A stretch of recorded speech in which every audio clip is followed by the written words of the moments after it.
Older religions like Christianity, Islam, Hinduism, Buddhism, and Confucianism came to become more important than political organizations. Trade helped increase interaction, especially the Mongol Empire expanding and uniting countries in overland trade.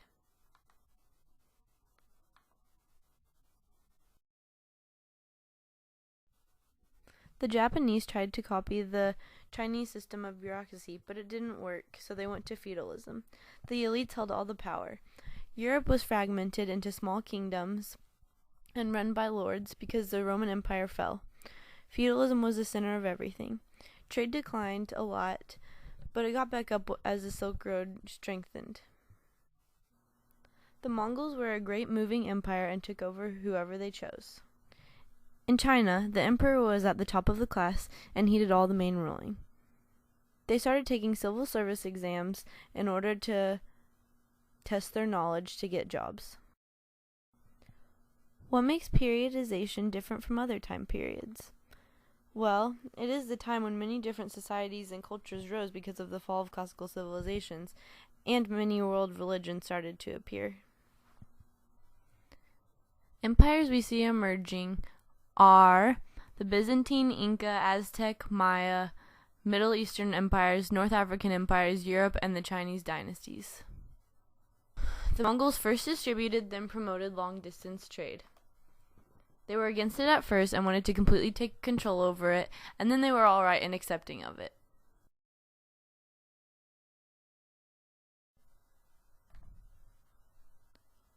It was a brand new religion that was just coming to life, so many people were interested and curious about it and what it was going to offer. It brought groups closer together. The Islamic political structures were caliphates, sultanates, mamluks, and Mullian Muslim kings. Formal educational institutions called madrasas were formed, and they used Hindi numerals, later called Arabic numerals, and also developed algebra.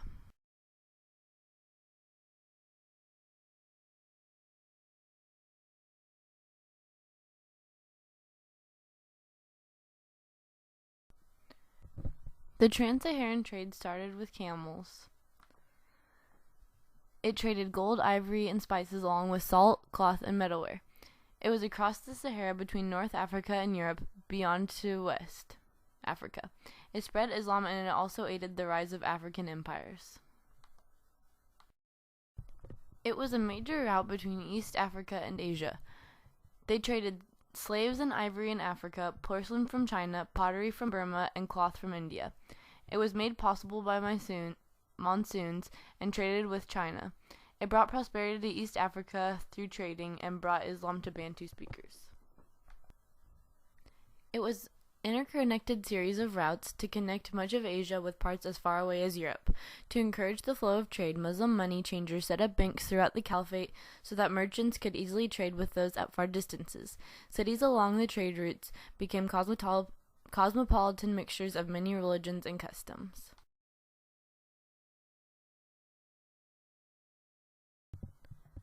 Islam, Christianity, and Buddhism had missionaries going across Asia during this time.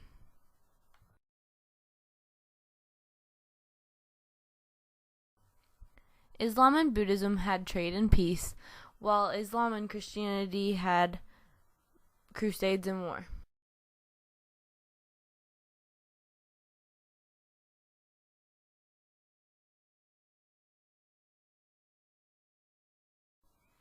The economic revolution consisted of the water wheel, paper money, the mass production of tea, silk, and porcelain, and champa rice.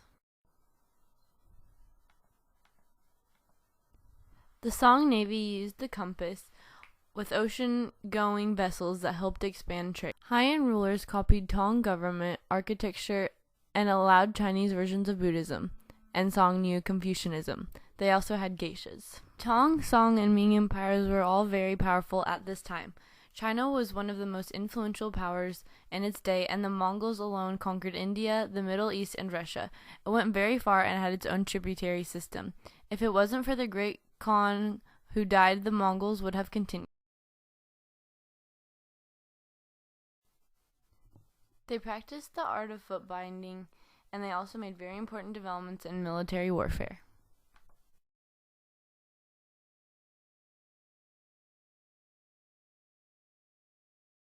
After the fall of the Roman Empire, the church takes over all aspects of life. Manors become the primary center of agriculture. Feudalism rises as the main form of defense and government. Serfs had obligations to the manor they were born on and weren't allowed to leave, and women could own land. The Pope became the ultimate religious authority, and many kings are becoming more powerful during this time. On the eastern side, there was the Byzantine Empire, the Eastern Europe, and Constantinople. The rulers controlled the church and state, and orthodoxy meant there was no images of religious figures. Western Europe was the old Roman Empire to Central Europe to Rome. It united the western states, which created the Holy Roman Empire. The Pope was the main authority. He had alliances with kings, which caused power struggles, and they were Roman Catholic.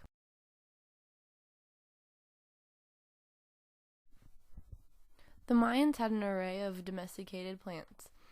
These were corn, beans, squash, chilies, and tomatoes. They also had trade and craft, work, and jade. In Aztec civilizations, they had mercenaries, which were war-provided slaves. They also had irrigation systems, canals, and causeways for their technology. In the Inca civilizations, they had many domesticated plants and animals. They had potatoes, quinoa, guinea pigs, and llamas. They also had trade tribute, and their technology was roads and bridges.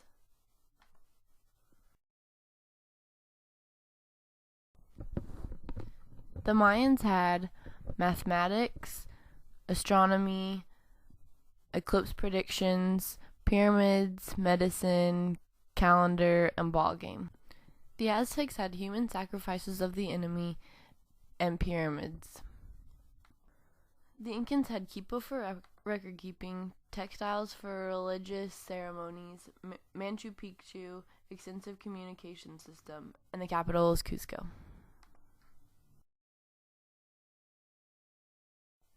The Mayans never united politically.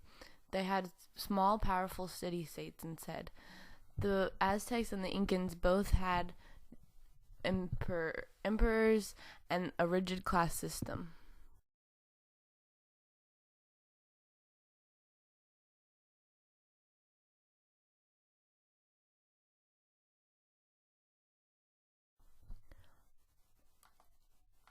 The Vikings swept into many parts of Europe, from Normandy to Mediterranean areas to Russia, during the 8th and 9th centuries, looting and destroying communities, churches, and monasteries.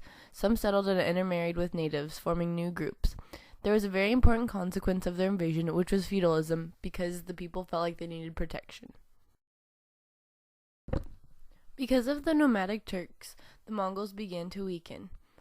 Also, they invaded the Byzantine Empire, which started the Crusades, because they wanted their religion back. The Ottoman Empire began to rise during this time, too.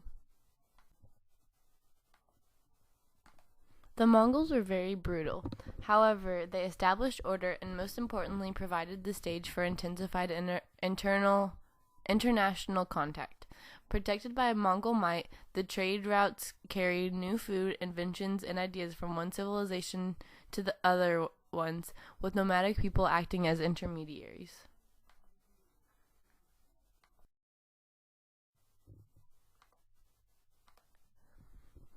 The spread of Islam came from the Arabian Peninsula.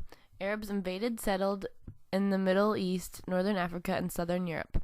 Although the political structure of the caliphate did not survive, Islam held the area together culturally as it mixed with natively customs and religions. The Islamic world emerged as an entire cultural area during this era. The Aztecs were in Central America, had human sacrifices, large trading networks, and conquered many areas.